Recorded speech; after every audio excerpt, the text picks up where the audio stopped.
নমস্কাৰ মৰমৰ ছাত্ৰ ছাত্ৰীসকল তোমালোকে নিশ্চয় 1 তাৰিখৰ দিনটো আৰু 29 তাৰিখৰ আবেলি বা সন্ধিয়া যথেষ্ট পৰিমাণে জিঅ'গ্ৰাফিৰ বিষয়ে কিছু কথা পঢ়িলা মই তোমালোকক যি পৰিমাণে প্লেনিং কৰি দিছিলোঁ যে কি তোমালোকৰ 6টা চেপ্টাৰ নিশ্চয় তোমালোকৰ ইতিমধ্যে কমপ্লিট হ'ল আজি হৈছে 2 তাৰিখ এতিয়া তোমালোকক মই আজি জিঅ'গ্ৰাফিৰ কমন দিবৰ কাৰণে চেষ্টা কৰিম মোৰ হাতত জিঅ'গ্ৰাফিৰ কিতাপখন আছে আৰু তোমালোকক আজি 6টা চেপ্টাৰৰে কমন দিবৰ কাৰণে চেষ্টা কৰিম আৰু এইখিনি পঢ়িলে তোমালোকে নিশ্চয় কি কৰিব পাৰিবা তোমালোকৰ যি ৰিজাল্ট বা এই ভাল হ'ব কাৰণে ভাল নিশ্চয় হ'ব আৰু তোমালোকৰ অংকত যি তোমালোকৰ এই মাৰ্ক কমিছিল সেইটো তোমালোকৰ নিশ্চয় বাঢ়িব মই ইয়াৰ আগৰ ভিডিঅ'টোত 4 নম্বৰ এটা কমন দিছিলোঁ 4 নম্বৰ কমনটো হৈছে তোমালোকৰ ভাৰতৰ মেপখন কম্পালসৰি আহিব তাত তোমালোকৰ 4 নম্বৰ আহিব মেপখন ভালদৰে চাবা ভিডিও ডেসক্ৰিপচনত লিংক দিয়া আছে তাত অসমৰ মেপ এখন কিনুকুৱা ধৰণে আঁকিব লাগে সেইটো ভিডিঅ'ত দিয়া আছে বাকি সকলো স্টেপ একে ধৰণৰে থাকিব তাত মাত্ৰ অসমৰ মেপখনৰ পৰিৱৰ্তে ভাৰতৰ মেপখন আঁকিব লাগিব 6টা স্টেপ তেনেকুৱা ধৰণে ফলো কৰিব লাগিব ইনডেক্সৰ পৰা আদি কৰি ফিগাৰৰ পৰা আদি কৰি মাত্ৰ অসমৰ মেপৰ পৰিৱৰ্তে তাত ভাৰতৰ মেপখন আঁকিব লাগিব এতিয়া মই প্ৰথম চেপ্টাৰৰ পৰা তোমালোকক লৈ যাবৰ কাৰণে চেষ্টা কৰিম প্ৰথম তোমালোকৰ যেটো চেপ্টাৰ সেইটো হৈছে ভূ-আকৃতিক প্ৰক্ৰিয়া একেবাৰে সহজ এইটো তোমালোকে 9ৰ সমাজ বিজ্ঞানত পাই আহিছা ইয়াত তোমালোকৰ দুটা কথা কোৱা হৈছে দুটা কাৰ্যৰ কথা কোৱা হৈছে বতাহৰ কাৰ্য আৰু হিমবাহৰ কাৰ্য ভূ-আকৃতিক প্ৰক্ৰিয়া বুলি কোৱাৰ লগে লগে পৃথিৱীৰ উপৰিভাগত দেখিবলৈ পোৱা যিমানবিলাক অবয়ব পৰ্বত পাহাৰ নদ নদী সাগৰ মহাসাগৰৰ এই অবয়ববিলাক কেনেকুৱা ধৰণে সৃষ্টি হৈছিল হেয়া হৈছে আৰু সেই অবয়ববিলাকৰ কেনেকুৱা ধৰণে ক্ষয় হয় অৰ্থাৎ তিনিটা প্ৰক্ৰিয়া চলি থাকে খনন পৰিবহন আৰু অৱক্ষেপণ সেই কথাখিনি ইয়াতে কোৱা হৈছে আৰু দুটা কাৰ্যৰ কথা কোৱা হৈছে আমাৰ বতাহ আৰু হিমবাহ বতাহ মানে হৈছে নিশ্চয় আমি জানো এঠাইৰ পৰা বায়ু আন এঠাইলৈকে গতি কৰাটোকে বতাহ বুলি কোৱা হয় হিমবাহ মানে হৈছে বৰফ এঠাইৰ পৰা আন এঠাইলৈকে গতি কৰাটোকে হিমবাহ বুলি কোৱা হয় এতিয়া বতাহে সচৰাচৰ বতাহৰ গতি মৰুভূমি দেখিবলৈ পোৱা যায় আৰু বতাহৰ যিখিনি কাৰ্য সেইখিনি মৰুভূমি দেখিবলৈ পোৱা যায় আৰু হিমবাহৰ যিখিনি কাৰ্য হিমবাহৰ কাৰ্যখিনি তোমালোকৰ বিশেষকৈ দেখিবলৈ পোৱা যায় পৰ্বত পাহাৰ আৰু আমাৰ মেৰু অঞ্চলত আমাৰ এই তোমালোকৰ বতাহৰ লগত জড়িত কাৰ্যৰ ভিতৰত বিশেষকৈ তোমালোকৰ অৱনমন মই মন কৰি যাবা তোমালোকে অৱনমন এই সংনিঘৰ্ষণ তাৰ পিছত এই ধৰণৰ যিবিলাক সৰু সৰু পইণ্ট আছে সেইবিলাক তোমালোকে মন কৰিবা 1 নম্বৰীয়া পইণ্ট 1 নম্বৰত তোমালোকৰ আহিব পাৰে যেহেতু প্ৰত্যেকটো চেপ্টাৰৰ পৰা 1 নম্বৰীয়া প্ৰশ্ন দুটাকে আহিব এই তোমালোকে এইটো চাবা আৰু 2 নম্বৰ চেপ্টাৰটোৰ পৰা তোমালোকৰ কি নাহে 2 নম্বৰীয়া প্ৰশ্ন নাহে 2 নম্বৰ চেপ্টাৰটোৰ পৰা তোমালোকৰ 1 নম্বৰীয়া প্ৰশ্ন আহিব কিন্তু তোমালোকৰ কি নাহে 2 নম্বৰীয়া প্ৰশ্ন 1 নম্বৰীয়া প্ৰশ্ন চেপ্টাৰটোৰ পৰা নাহে এই প্ৰতিটো চেপ্টাৰৰ পৰা 1 নম্বৰীয়া প্ৰশ্ন দুটা আহিব আৰু 2 নম্বৰ চেপ্টাৰটোৰ বাদ দি প্ৰতিটো চেপ্টাৰৰ পৰা এই 2 নম্বৰীয়া প্ৰশ্ন দুটাকে আহিব 2 নম্বৰীয়া প্ৰশ্ন আমাৰ 10টা আহিব ইতিমধ্যে আমি জানো 1 নম্বৰীয়া প্ৰশ্ন 12টা 2 নম্বৰীয়া প্ৰশ্ন 10টা আহিব গতিকে তোমালোকৰ বতাহৰ কাৰ্যৰ পিছত এটো থাকিল বতাহৰ খনন এনেকুৱা ধৰণে আহিব পাৰে বতাহৰ ক্ষয়জনিত অবয়ব ইনচেলবাৰ্গ ইয়াৰডাং অৱক্ষেপণ জনিত অবয়ব অৱক্ষেপণ বুলি কওঁতে এই জমা কৰা তাত তোমালোকৰ আহিব এই যেনেকৈ বালিয়াৰী অনুদৈৰ্ঘ্য বালিয়াৰী অনুপ্ৰস্থ বালিয়াৰী বাৰখান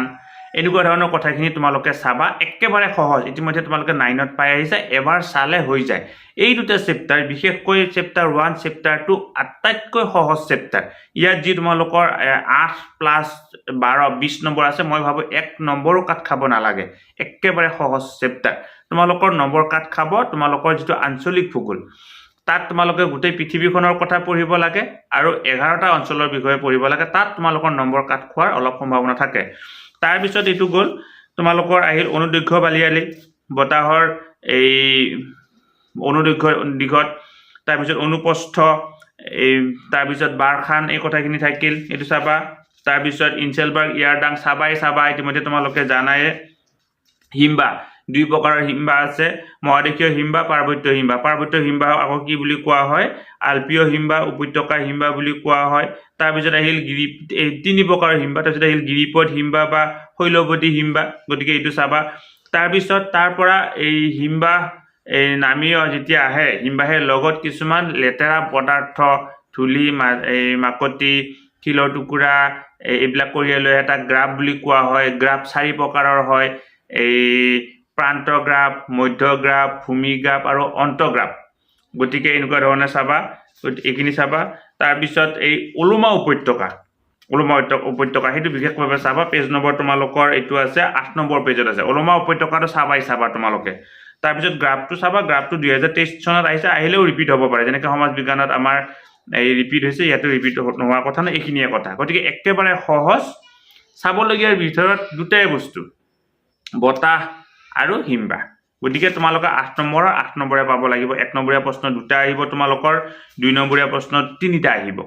ইয়াত লং কুৱেশ্যন তোমালোকৰ নাহে এই চেপ্টাৰটোৰ পৰা তোমালোকে লং কুৱেশ্যন চাব নালাগে অৰ্থাৎ লং কুৱেশ্যন এনেকুৱা ধৰণে আহিব পাৰে 2+2 কৰি আহিব পাৰে লং কুৱেশ্যন কিন্তু তোমালোকৰ একে ধৰণৰ 4 নম্বৰীয়া প্ৰশ্ন নাহে 2 নম্বৰীয়া প্ৰশ্ন আহিব 8 নম্বৰ আহিব তাৰ পিছত আহিল পৰিৱেশ ভূগোল কাক বোলে আহিব পাৰে কিন্তু তোমালোকে যে পৰিৱেশৰ উপাদান জীৱীয় অজীৱীয় উপাদান জীৱীয় উপাদানৰ দুটা উপাদান অজীৱীয় উপাদানৰ অজীৱীয় দুটা উপাদান লিখিবা তাৰ পিছত বায়ুমণ্ডলত এই কি বুলি কয় কিমান শতাংশ আমাৰ স্থলমণ্ডল জলমণ্ডল আছে বায়ুমণ্ডলৰ কাৰ্বন ডাই অক্সাইডৰ পৰিমাণ কিমান 0.0 সেইটো তোমালোকে ইতিমধ্যে জানাই 10ত তোমালোকৰ এই সোচিয়েলত পাই আহিছা তাৰ পিছত এই সেউজগৃহ গেছৰ পৰিমাণ কিমান অক্সিজেনৰ পৰিমাণ কিমান নাইট্ৰজেনৰ পৰিমাণ কিমান সেইখিনি তোমালোকে ভালদৰে চাবা ইতিমধ্যে তোমালোকে চাই হেতু মই ইয়াৰ আগৰ সমাজ বিজ্ঞানৰ ক্লাছৰ ক্ষেত্ৰত তোমালোকে সেই কথাখিনি কৈছিলো তাৰ পিছত তোমালোকে চাব লাগিব আমাৰ এই সেউজগৃহ গেছ 4টা সেউজগৃহ গেছৰ নাম চাবা আৰু এই চেপ্টাৰটোৰ পৰা তোমালোকৰ আহিব 1 নম্বৰীয়া প্ৰশ্ন দুটা ইয়াত কিন্তু তোমালোকৰ এটা লং কুৱেশ্যন আহিব লং কুৱেশ্যন মানে তিনটা লং কুৱেশ্যন বুলি ধৰা 3 নম্বৰীয়া প্ৰশ্ন আহিব দুটা 4 নম্বৰীয়া প্ৰশ্ন আহিব এটা গতিকে তিনটা লং কুৱেশ্যন বুলি ধৰিব পাৰা 1 নম্বৰীয়া দুটা আহিব বাকি তিনটা লং কুৱেশ্যন আহিব ইয়াত তোমালোকৰ ইয়াতে চোৱা পাৰিৱেশিক সমস্যাৰ ভিতৰত তোমালোকৰ ইয়াতে চাব লাগিব এই নিবনীকৰণটো যোৱাবাৰ আহিছে অৰ্থাৎ বননি ধ্বংসটো আহিছে যোৱাবাৰ আহিছে এবাৰ নাহিব বুলি কথা নাই আহিব পাৰে তাৰ পিছত তোমালোকৰ গোলকীয় উত্তাপ বৃদ্ধি কি সমস্যাৰ সৃষ্টি কৰিব পাৰে পানী প্ৰদূষণ তাৰ পিছত থাকিল তোমালোকৰ মাটি প্ৰদূষণ আমাৰ এচিড বৰষুণ কি গেছৰ কাৰণে হয় তাৰ পিছত তোমালোকৰ সৰ্বাধিক পৰিমাণে মৰুকৰণ এই কি কোন মৰুকৰণৰ ফলত কোনখন ঠাই মহাদেশ আটাইতকৈ বেছি পৰিমাণে ক্ষতিগ্ৰস্ত হৈছে উত্তৰ আমেৰিকা ইতিমধ্যে তোমালোকে 10 সোশ্যাল সায়েন্সত পাইছা অৰ্থাৎ জিঅ'গ্ৰাফি ষ্টুডেণ্টৰ এইটোৱে সুবিধা হয় তাৰ পিছত তোমালোকৰ পানী প্ৰদূষণ মাটি প্ৰদূষণ বায়ু প্ৰদূষণ এইখিনি একেবাৰে সহজ এইখিনি তোমালোকে চাবা গতিকে এই দুটা চেপ্টাৰত তোমালোকৰ বিষয়ৰ ভিতৰত তোমালোকে বিছে পাব লাগিব তাৰ বিষয়ৰ যিটো চেপ্টাৰ সেইটো হ'ল আঞ্চলিক ভূগোলত তোমালোকৰ 1 নম্বৰীয়া প্ৰশ্ন আহিব দুটা 2 নম্বৰীয়া প্ৰশ্ন আহিব দুটা 3 নম্বৰীয়া প্ৰশ্ন আহিব তোমালোকৰ তিনিটা 4 নম্বৰীয়া প্ৰশ্ন আহিব এটা আৰু 5 নম্বৰীয়া প্ৰশ্ন আহিব এটা সৰ্বমুঠ 24 নম্বৰ তোমালোকৰ যি 6টা চেপ্টাৰ আছে 6টা চেপ্টাৰৰ আটাইতকৈ বেছি নম্বৰ আহা চেপ্টাৰটোৱে হৈছে তোমালোকৰ এইটো আঞ্চলিক ভূগোল এই চেপ্টাৰটোৰ পৰা তোমালোকে ভালদৰে চাব লাগিব গতিকে 1 নম্বৰীয়া দুটা তোমালোকে হয়তো পাৰিবা 2 নম্বৰীয়া দুটা পাৰিবা কিন্তু লং কুৱেশ্যন তোমালোকৰ এই চেপ্টাৰটোৰ পৰা 5টা আহিব 3 নম্বৰীয়া লং কুৱেশ্যন দুটা আহিব 4 নম্বৰীয়া এটা 5 নম্বৰীয়া এটা গতিকে এইখিনি তোমালোকে ভালদৰে চাব লাগিব ইয়াত তোমালোকৰ চাবা এই কি বুলি কয় প্ৰথম আহিল আমাৰ অঞ্চলক কেনেকৈ ভাগ কৰা হয় সমধৰ্মী অঞ্চল ক্ৰিয়াত্মক অঞ্চল প্ৰাকৃতিক অঞ্চল এইটোৱে ভালদৰে বুজাত অকমান অসুবিধা হয় আমাৰ সমধৰ্মী অঞ্চল ক্ৰিয়াত্মক অঞ্চল আমাৰ এইটো পেজ নম্বৰ 39ত আছে এইটো তোমালোকে ভালদৰে চাবা সমধৰ্মী অঞ্চল বুলি কোৱাৰ লগে লগে তাত আমাৰ ধৰা বিভিন্ন ধৰণৰ একে ধৰ্মৰ উপাদান থকা অঞ্চলবিলাকক সমধৰ্মী অঞ্চল উদাহৰণস্বৰূপে অসমীয়া ভাষা কোৱা অঞ্চল হিন্দী ভাষী অঞ্চল সমধৰ্মী অঞ্চল ক্ৰিয়াত্মক অঞ্চল বুলি কোৱাৰ লগে লগে তাত তোমালোকে চাবা এই একে ধৰণৰ বিভিন্ন ধৰণৰ এই পেজ নম্বৰ তোমালোকৰ যেতে 41 এই চিত্ৰ এটা আছে তোমালোকে চোৱা এটা তোমালোকে ভালদৰে চাবা ক্ৰিয়াত্মক অঞ্চল তাৰ পিছত আহিল পৃথিৱীৰ আঞ্চলিক ভূগোল ইয়াত তোমালোকৰ পৃথিৱীৰ সমূহ পৰিচয় বুলি কোৱাৰ লগে ইয়াত তোমালোকৰ পৃথিৱীৰ জনসংখ্যা কিমান পৃথিৱীত তোমালোকৰ এতিয়ালৈকে কিমানখন দেশ আছে এটা আহিব পাৰে পৃথিৱীত তোমালোকৰ সোচিয়েলত পাই আছে পৃথিৱীত মুঠ দেশৰ সংখ্যা হৈছে 197 মুঠ দেশ বা ৰাষ্ট্ৰৰ সংখ্যা হৈছে 197 সেইটো তোমালোকে চাবা তাৰপিছত তোমালোকৰ পৃথিৱীৰ মুঠ জনসংখ্যাৰ 90% আমাৰ এইটো ইয়াত নাই ক'ৰবাত হয়তো সোমাই থাকিব পাৰে আহিব পাৰে কি 90% জনসাধাৰণ কি বসবাস কৰে উত্তৰ গোলাৰ্ধত বসবাস কৰে জেনেৰেল নলেজত ক'ৰবাত কেতিয়াবা সুধি দিব পাৰে ক'ৰবাত আছে ইয়াতে আছে 42 নম্বৰ পেজৰ একে লাষ্টৰ লাইনটোত 90% জনসাধাৰণ কি ক'ত বসবাস কৰে উত্তৰ গোলাৰ্ধত বসবাস কৰে এইটো তেনেকুৱা ধৰণৰ প্ৰশ্ন 10% জনসাধাৰণে দক্ষিণ গোলাৰ্ধত বসবাস কৰে এইটো তেনেকুৱা ধৰণে চালা তাৰ পিছত আহি আমাৰ তেনেকুৱা ধৰণে চাবা আমাৰ 45 নম্বৰ পেজত আছে পৃথিৱীৰ প্ৰধান প্ৰাকৃতিক অঞ্চলসমূহ প্ৰকৃতিৰ ওপৰত ভিত্তি কৰি পৃথিৱীখনক 11টা ভাগত ভাগ কৰা হয় মই তোমালোক ইয়াৰ আগতে বাৰে কৈ আছো প্ৰকৃতিৰ ওপৰত ভিত্তি কৰি এইটো আমাৰ মহাদেশৰ ওপৰত ভিত্তি কৰি নহয় প্ৰকৃতিৰ ওপৰত ধৰা হ'ল প্ৰাকৃতিক ভাৰসাম্যৰ ওপৰত বা প্ৰাকৃতিক বৈশিষ্ট্যৰ ওপৰত ভিত্তি কৰি আৰু ইয়াত যোৱাবাৰ 2023 চনত এটা প্ৰশ্ন আহিছে যে কি 2023 চনত আহিছে দুখন ভূমধ্যসাগৰীয় দেশৰ নাম লিখা গতিকে গোটেইখিনি চালেহে তোমালোকে গম পাবা যদি এনেকুৱা ধৰণে আহে দুখন মৌচুমী জলবায়ুৰ অন্তৰ্গত দুখন দেশৰ নাম লিখা বা যদি এনেকুৱা ক্ৰান্তীয় তৃণভূমি অঞ্চলত দেখিবলৈ পোৱা এই দুখন তৃণভূমিৰ নাম লিখা গতিকে এনেকুৱা ধৰণৰ প্ৰশ্ন গতিকে এই চেপ্টাৰটো যথেষ্ট টান মই তোমালোকক ক'বই লাগিব বা তোমালোকক মই ভয় খুওৱা নাই চেপ্টাৰটো টান কিন্তু ভালদৰে চালে সহজ গতিকে তোমালোকে এই চেপ্টাৰটো ভালদৰে চাবা আৰু ইয়াৰ কাৰণে এটা চিষ্টেম আছে মই ইয়াৰ আগৰ ভিডিঅ'ত কেতিয়াবা কৈছিলোঁ যে কি আজিও সময় আছে তোমালোকে এনেকৈ কৈ লোৱা নিৰক্ষীয় অঞ্চল বুলি লিখি লোৱা তাত লিখা যে কি পইণ্ট কৰি লোৱা অক্ষাংশ অমুক উষ্ণতা অমুক দেশ অমুক তাৰপিছত এই গছ-গছনি অমুক পোৱা যায় এনেকুৱা ধৰণে যদি পইণ্ট আউট কৰি লোৱা বোলে দ্বীপ অমুক প্ৰত্যেকটোৰে পইণ্ট আউট কৰি ল'লে তোমালোকৰ 10টা 12টামান লাইন হ'ব সেইখিনি পঢ়িলে তোমালোকৰ হৈ গ'ল নিৰক্ষীয় অঞ্চল বুলি কোৱাৰ লগে লগে অমুক যে তুমি অক্ষাংশ বুলি লিখিলা নিৰক্ষীয় অঞ্চলত অক্ষাংশ 10 ডিগ্ৰীৰ পৰা অমুক আকৌ মৌচুমী জলবায়ু অক্ষাংশ অমুক তাৰপিছত ভূমধ্যসাগৰ অক্ষাংশ অমুক এনেকুৱা ধৰণৰ এই পইণ্ট আউট কৰি এইটো লিখি ল'লে তোমালোকৰ আৰু মুখস্থ কৰাৰ প্ৰয়োজন নাই মানে বহুত 10-20 পেজৰ মুখস্থ কৰাৰ দৰকাৰ নাই 2 পেজ 3 পেজতে তোমালোকৰ এইটো কি হৈ যাব গতিকে এনেকুৱা ধৰণে চালা তাৰ পিছত তোমালোকৰ এইখিনি চোৱা হোৱাৰ পিছত তোমালোকৰ কি আহিব আকৌ চোৱা প্ৰত্যেকখন দেশৰে এই মানে মহাদেশৰে বৰ্ণনা আছে পেজ নম্বৰ 59 পৰা আছে মহাদেশসমূহৰ সমূহ ভৌগোলিক পৰিচয় ইয়াতে কোনোবা এখন মহাদেশৰ কথা আহিব আমাৰ মহাদেশ 7খন হয় আটাইতকৈ ডাঙৰ মহাদেশখন হৈছে এছিয়া মহাদেশতে আকৌ আটাইতকৈ ওখ শৃংগটো আছে মাউণ্ট এভাৰেষ্ট এছিয়া মহাদেশতে আকৌ আটাইতকৈ ডাঙৰ নদীদ্বীপ আছে সৰু নদীদ্বীপ আছে আটাইতকৈ বেছি বৰষুণ হোৱা ঠাই আছে এনেকুৱা ধৰণে এই কথাখিনি চাব লাগিব গতিকে এই চেপ্টাৰটো তোমালোকে ভালদৰে চাবা সেইকাৰণে মই এই চেপ্টাৰটো তোমালোকক বেছি সময় ল'বৰ কাৰণে দিছিলোঁ ইয়াৰ পিছৰ যিটো চেপ্টাৰ আহিল সেইটো হ'ল আমেৰিকা যুক্তৰাষ্ট্ৰৰ আঞ্চলিক ভূগোল এই চেপ্টাৰটোৰ পৰা তোমালোকৰ 14 নম্বৰ আহিব 1 নম্বৰীয়া প্ৰশ্ন 2টা 2 নম্বৰীয়া প্ৰশ্ন এটা 3 নম্বৰীয়া প্ৰশ্ন আহিব তোমালোকৰ এই 2টা আৰু 4 নম্বৰীয়া প্ৰশ্ন এটা এই 3 3 6 6 4 10 11 12 13 14 নম্বৰ আহিব গতিকে তোমালোকৰ চাবা এই 14 নম্বৰৰ ক্ষেত্ৰত আমেৰিকা যুক্তৰাষ্ট্ৰৰ কিছু বিশেষ কথা জানিব লাগিব প্ৰথম কথা হ'ল আমেৰিকা যুক্তৰাষ্ট্ৰৰ চাৰিসীমা আমেৰিকা যুক্তৰাষ্ট্ৰত কিমানখন এই ৰাজ্য আছে আৰু আমেৰিকা যুক্তৰাষ্ট্ৰত এখন জিলা আছে সেই জিলাখন তোমালোকে জানিব লাগিব এই আমেৰিকা যুক্তৰাষ্ট্ৰৰ ৰাজধানী আমেৰিকা যুক্তৰাষ্ট্ৰ গঠন হোৱাৰ সময়ত কিমানখন ৰাজ্য আছিল বা এতিয়া কিমানখন আছে সেইটো জানিব লাগিব আমেৰিকা যুক্তৰাষ্ট্ৰ পৃথিৱীৰ কিমান নম্বৰ বৃহত্তম ৰাষ্ট্ৰ বা আমেৰিকা যুক্তৰাষ্ট্ৰ জনসংখ্যাৰ ক্ষেত্ৰত কিমান প্ৰথম পেজটোতে আছে কিন্তু পেজ নম্বৰ এইটো হৈছে 85 প্ৰথম পেজটোতে আছে এইখিনি চালা তাৰ পিছত চাব লাগিব মেপখন যেতিয়া তোমালোকে ভূগোলৰ কথা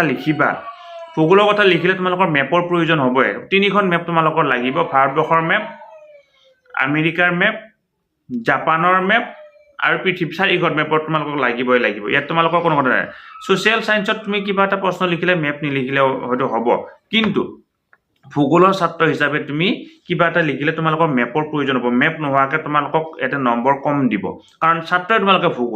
ভূগোল বুলি কোৱাৰ লগে লগে মেপৰ কথা আহিবই গতিকে তোমালোকে এই 3খন মেপ তোমালোকক লাগিবই আৰু ইয়াতে তোমালোকৰ চাব লাগিব কি প্ৰাকৃতিক বিভাগ আমেৰিকা যুক্তৰাষ্ট্ৰক প্ৰাকৃতিক ভাগে 4টা ভাগত ভাগ কৰা হয় ইয়াৰে হৈছে প্ৰথমটো হৈছে এই সমভূমি এই উত্তৰৰ এই আপেলেচিয়ান উচ্চভূমি মধ্য সমভূমি আৰু ৰকি পাৰ্বত্য অঞ্চল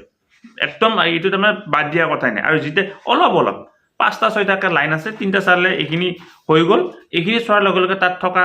এই পৰ্বত পাহাৰ মালভূমি সমভূমি গোটেইখিনি কথা গম পালা গতিকে এইটোৱে কমন ইয়াত আৰু বেলেগ কমনৰ কথা আহি নপৰে তাৰপিছত তোমালোকে চালা জনসংখ্যাৰ বৃদ্ধি আৰু বিতৰণ ইয়াত তাৰমানে আৰু বেলেগ কথা নাই জনসংখ্যাৰ বৃদ্ধি আৰু বিতৰণ বুলি কোৱাৰ লগে লগে জনসংখ্যাৰ ঘনত্ব কিমান এইটো কথা আহি গ'ল বৰ্তমান জনসংখ্যাৰ ঘনত্ব কিমান তাৰপিছত চালা তোমালোকে কি বলে আমেৰিকা যুক্তৰাষ্ট্ৰৰ কৃষি ব্যৱস্থাটো আমাৰ ইয়াতকৈ পৃথক আমেৰিকা যুক্তৰাষ্ট্ৰৰ এই যথেষ্ট কি কৰা হয় বহল ভিত্তিত কৃষি ব্যৱস্থাটো কৰা হয় আমাৰ ইয়াৰ দৰে ক্ষুদ্ৰ কৃষি কৰা নহয় সেইটো গ'ল তাৰপিছত উদ্যোগ তাৰপিছত কি আহিল আমাৰ উদ্যোগটো গোটেই কেইখনৰ চাব লাগিব ভাৰতবৰ্ষ আমেৰিকা আৰু জাপান তিনিওখনৰে উদ্যোগৰ ব্যৱস্থাটো তোমালোকে চাব লাগিব গতিকে তেনেকুৱা ধৰণে চালা এই তিনিটা গ'ল তাৰপিছত আহিল আমাৰ এই জাপানৰ ব্যৱস্থাটো আহিল ঠিক সেইদৰে জাপানৰো এইটো কথা চাব লাগিব জাপান কোনখন ৰাষ্ট্ৰত অৱস্থিত জাপানত এই প্ৰধান দ্বীপ 4টা হোকাইডো হনচু চিকুকু কিউচিউ ইয়াৰ কোনটো দ্বীপ ডাঙৰ তাৰপিছত এই জাপানৰ চাৰিসীমা জাপানৰ অৱস্থিতি বুলি কোৱাৰ লগে লগে কিমান ডিগ্ৰী অক্ষৰেখাৰ পৰা কিমান ডিগ্ৰী অক্ষৰেখাৰ ভিতৰত অৱস্থিত বা কিমান ডিগ্ৰী দ্ৰাঘিমা ৰেখাৰ পৰা কিমান ডিগ্ৰী দ্ৰাঘিমা ৰেখাৰ ভিতৰত অৱস্থিত তাৰপিছত এই জাপানৰ জনসংখ্যা কিমান জাপানৰ এই আকাৰত কিমান ডাঙৰ বা জাপানৰ এই পৃথিৱীৰ কিমান জনসংখ্যা আছে এইখিনি কথা জানিবই লাগিব তাৰপিছত জাপানৰ প্ৰাকৃতিকভাৱে জাপানক 4টা ভাগত ভাগ কৰা হৈছে জাপানৰ জনসংখ্যা জাপানৰ কৃষি আৰু জাপানৰ উদ্যোগ এইখিনি চালে হ'ল এইখিনি চোৱাৰ পিছত ইয়াৰ ভিতৰতে তোমালোকৰ পঢ়িব তাত কোনো কথা নাই আৰু জাপানৰ পৰা তোমালোকৰ প্ৰশ্ন আহিব 12 নম্বৰ ঠিক সেইদৰে মই কোৱাৰ দৰে জাপানত 1 নম্বৰীয়া প্ৰশ্ন 2টা 2 নম্বৰীয়া 2টা 3 নম্বৰীয়া 2টা জাপানৰ পৰা লং কুৱেশ্যন মানে 2টা আহিব ইয়াৰ পিছত আহিল তোমালোকৰ লাষ্টৰ চেপ্টাৰটো ভাৰতবৰ্ষৰ ভূগোল অৰ্থাৎ ভাৰতবৰ্ষৰ আঞ্চলিক ভূগোল এইটো তোমালোকৰ কাৰণে সহজ বুলি মই এই কাৰণে কম 9ৰ তোমালোকৰ ভাৰতবৰ্ষৰ ভূগোল চেপ্টাৰটো যিটো জিঅ'গ্ৰাফিৰ ভাৰতবৰ্ষৰ ভূগোল চেপ্টাৰটো সেইটোৱে সেম ইয়াত আৰু কোনো পৃথক নাই লাইনো সেম বুলিয়ে ক'ব পাৰি ভাৰতবৰ্ষত তোমালোকে প্ৰথম অৱস্থিতি তোমালোকে যাব লাগিব ভাৰতবৰ্ষৰ তোমালোকে চাৰিসীমাটো নাজানাৰ কথা হ'বই নোৱাৰে ভাৰতবৰ্ষৰ অৱস্থিতি জানিবই লাগিব ভাৰতবৰ্ষৰ আকাৰ এইবিলাক জানিবই লাগিব তাৰপিছত তোমালোকে জানিব লাগিব ভাৰতবৰ্ষখন এই মানে ক'ত অৱস্থিত কোনখন মহাদেশত অৱস্থিত ভাৰতবৰ্ষখন এখন উপমহাদেশ বুলি কোৱা হয় সেই কথাখিনি জানিব লাগিব ভাৰতবৰ্ষত এই কিমান জনসংখ্যা আছে বৰ্তমান সেইখিনি জানিলা জানাৰ পিছত ভাৰতবৰ্ষৰ ভূ-প্ৰকৃতিৰ ওপৰত ভিত্তি কৰি 5টা ভাগত ভাগ কৰা হয় সেইখিনি জানিব লাগিব আৰু ভাৰতবৰ্ষৰ যেতিয়া আৰম্ভ কৰিবা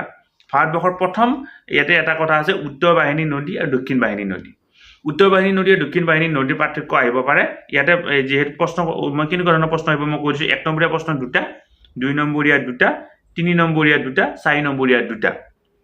4 নম্বৰীয়া 2টাৰ মেপ এখন আহিব গতিকে তোমালোকৰ লং কুৱেশ্যন বুলি ক'লে 3 নম্বৰীয়া 2টা আৰু 4 নম্বৰীয়া 2টা আহিব এটা লং কুৱেশ্যনটো তোমালোকৰ মেপতে আহিব গতিকে ভূ-প্ৰকৃতিটো তোমালোকে ইতিমধ্যে 9ত পাই আহিছে অলপ পঢ়িলে তোমালোকৰ হ'বই তাৰপিছত তোমালোকৰ উত্তৰ বাহিনী নদী দক্ষিণ বাহিনীৰ পাৰ্থক্য ইমান জানিবলগীয়া ইমান কথাই নাই উত্তৰ বাহিনীৰ এই চিৰপ্ৰবাহমান আৰু নদীৰ ক্ষেত্ৰত তোমালোকৰ এটা মই জাষ্ট আগতে হয়তো তোমালোকে জানা মই তোমালোকক কৈ থৈ দিওঁ যে কি নদীত তিনিটা পাৰ্থক্য মানে এটা কথা আছে নদীৰ 3টা গতি থাকে উচ্চ গতি মধ্যগতি আৰু নিম্ন গতি আৰু নদী য'ৰ পৰা উৎপত্তি হয় তাক উৎস বুলি কোৱা হয় আৰু নদী যি ঠাইত লগ লাগেগৈ তাক মোহনা বুলি কোৱা হয় এই কথাটো তোমালোকে মন কৰিবা এটা হৈছে নদীৰ উৎস এটা হৈছে নদীৰ মোহনা সেইটো মন কৰিবা নদীৰ গতি কথা গ'ল ভূ-প্ৰকৃতিৰ কথাটো তোমালোকক ক'লো এতিয়া নদীৰ উপকূল কাক বোলে সাগৰৰ পানী আৰু মাটি যি ঠাইত লগ লাগে সেইখিনি উপকূল বুলি কোৱা হয় আৰু সাগৰৰ পানী আৰু মাটিৰ লগ লগা ঠাইখিনি যিডাল ৰেখা কল্পনা কৰা হয় সেই ৰেখাডালক উপকূল ৰেখা বুলি কোৱা হয় ভাৰতবৰ্ষৰ উপকূল ৰেখাৰ দৈৰ্ঘ্য কিমান যোৱাবাৰ আহিছে 2023 চনত সেইটো চালা ইয়াতে তোমালোকে সেইখিনি যে ভাৰতবৰ্ষৰ মৌচুমী জলবায়ুৰ অন্তৰ্গত মই ইয়াৰ আগৰ ভিডিঅ'ত তোমালোকক কৈছোঁ মৌচুমী জলবায়ুৰ কাৰণে প্ৰচুৰ পৰিমাণে বৰষুণ হয় সেইখিনি চাবা উদ্ভিদ সেইটো চাবা ভাৰতবৰ্ষৰ জনসংখ্যাৰ বিতৰণটো তোমালোকে চাব লাগিব আৰু ভাৰতবৰ্ষৰ জনসংখ্যাৰ ভিত্তিত প্ৰথম 10খন মহানগৰী পেজ নম্বৰ 146 প্ৰশ্ন এটা আহিছে এইটো তোমালোকে গোটেইকেইখন চাব লাগিব কিন্তু কোনখন মানে জনসংখ্যাৰ ক্ষেত্ৰত কোনখনত বেছি 146 নম্বৰ পেজত আছে এইটো তোমালোকে চাব লাগিব যোৱাবাৰ এইটো প্ৰশ্ন আহিছে 2023 আহিছে প্ৰশ্ন চালা তাৰপিছত শিল্প উদ্যোগৰ ক্ষেত্ৰত আমাৰ ভাৰতবৰ্ষত 5টা ভাগত ভাগ কৰা হয় এইটো প্ৰশ্ন এবাৰ অহাৰ সম্ভাৱনা আছে যদি যোৱাবাৰ আহিছে তথাপিও আহিছে নে নাই মই এইটো কনফাৰ্ম নহয় কিন্তু এবাৰ অহা আছে পেজ নম্বৰ 152 চাবা যে কি 5টা ভাগত ভাগ হুগলী মুম্বাই পুনা অঞ্চল, আহমেদাবাদ চুৰাট অঞ্চল, মাদুৰাই অঞ্চল আৰু চৌটনাগপুৰ অঞ্চল, 5টা আমাৰ মানে উদ্যোগ অঞ্চল আছে। গতিকে এইটো চাবা। এনেকুৱা ধৰণে তোমালোকে যদি চোৱা নিশ্চয় তোমালোকে সুন্দৰভাৱে তোমালোকৰ ভাল ৰিজাল্ট হ'ব বুলি মই ভাবোঁ। গতিকে মৰমৰ ছাত্ৰ ছাত্ৰীসকল এনেকুৱা ধৰণে কমন দিলোঁ। আজি যিহেতু হিন্দী পৰীক্ষা আছে, এই হিন্দী যিসকল ছাত্ৰ ছাত্ৰীয়ে পৰীক্ষা দিব তেওঁলোকৰ কাৰণেও শুভেচ্ছা থাকিল। আৰু জিঅ'গ্ৰাফী যিহেতু 4 তাৰিখে পৰীক্ষা আছে তেওঁলোককো মই ভাবোঁ তেওঁলোকৰ পৰীক্ষা ভাল হ'ব। তোমালোকে কিবা সমস্যা থাকিলে কমেণ্ট বক্সত কমেণ্ট কৰিবা, তোমালোকক সহায় কৰিবৰ কাৰণে মই চেষ্টা কৰিম। ষ্টুডেণ্টছ কুইন এছাম নামৰ ইউটিউব চেনেলটোৰ জৰিয়তে আমি ছাত্ৰ ছাত্ৰীৰ কাৰণে বিভিন্ন ধৰণৰ শিক্ষামূলক ভিডিঅ' লগতে পৰীক্ষা উপযোগী ভিডিঅ' প্ৰস্তুত কৰিবৰ কাৰণে চেষ্টা কৰোঁ। তোমালোকে যদি আজি প্ৰথমবাৰৰ কাৰণে এই চেনেলটো চাইছা, অনুগ্ৰহ কৰি চেনেলটো ছাবস্ক্ৰাইব কৰিবা আৰু ওচৰতে থকা বেল আইকনটো প্ৰেছ কৰি অল নটিফিকেশ্যন কৰি থৈ দিবা।